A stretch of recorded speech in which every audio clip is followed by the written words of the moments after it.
মুসলমান যেখানে আছে সেখানে ফিতনা ফাসাদে ভরপুর।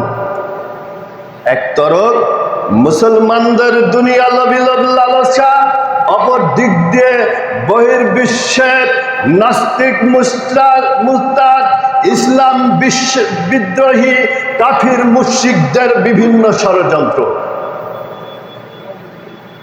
গত বছরে আগস্ট মাসে ঘুরে আসলাম ভারত, নেপাল। আমাদের বাড়ির কাছে এখানে মালদা জেলা, যেখানে ৮০ থেকে ৮৫% হিন্দু। মদের দোকান খোলা দেখলাম, কিন্তু সেখানে ৪ দিন সফরে অবস্থান করলাম, একটা মানুষকে আমি বিড়ি ধরাতে দেখতে পাই না। বাস্তব, সিগারেট ধরাতে দেখতে পাই নাই। ৪টা দিন মালদাতে অবস্থান করলাম। সেখান থেকে চলে গেলাম মুর্শিদাবাদ, যেখানে প্রায় ৮৫ থেকে ৯০% মুসলিম। কিন্তু দুঃখজনক বিষয় হলো সত্য যে সেখানে বিড়ির ধোঁয়াতে আমার থাকা মুশকিল। আপনি না মুসলিম, আপনি না আত্মসমর্পণ জাতি, আপনি না বিশ্বনবী জনাবে মুহাম্মদ রাসূলুল্লাহ সাল্লাল্লাহু আলাইহি ওয়াসাল্লামের উম্মত। আপনি কেমন ভাবে নির্লজ্জের মতো, বেহার মতো হারাম বস্তু মুখে নিতে পারেন?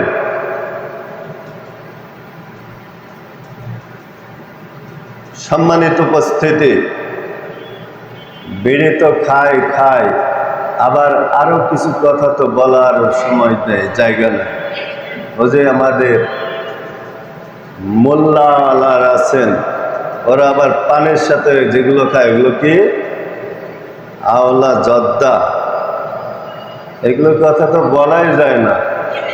আমাদের সমাজের কিছু কিছু মুসলিম আবার বলে এটি মুভা, খাওয়াও চলে, না খালেও সমস্যা। সকল বলি নাউজুবিল্লাহ। এগুলো হারাম। বলুন তো, বিড়ি সিগারেট যদি হারাম হয়, আওলা, জর্দা এগুলো হালাল না হারাম?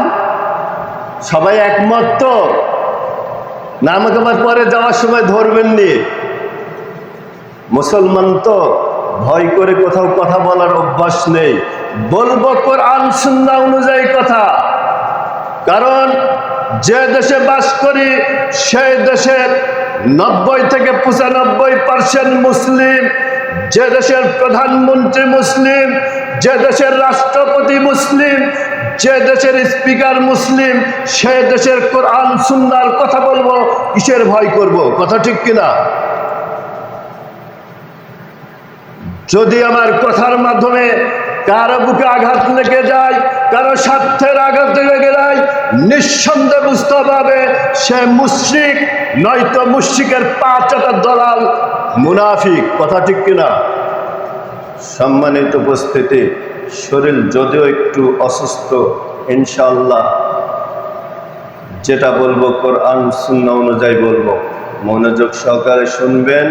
ইনশাআল্লাহ পরিবার, সমাজ পরিচালনা করার জন্য কিছু না হলেও কিছু কোরআন সুন্নাহ থেকে পাবেন ইনশাআল্লাহ। সম্মানিত মুসলিম হাজিরিন, দুঃখ লাগে, কষ্ট লাগে, মুসলমানদের অধঃপতন এত কেন? মুসলমানরা তো বীরের জাতি, নেতৃত্ব দেবে মুসলমানরা। মুসলমানরা কেন আজকে মার খাচ্ছে? মুসলমানরা কেন আজকে লাঞ্ছিত হচ্ছে? মুসলমানরা কেন আজকে বঞ্চিত হচ্ছে? মুসলমানরা কেন আজকে নিপীড়িত হচ্ছে? কেন মুসলিম মা বোনরা ধর্ষিত হচ্ছে?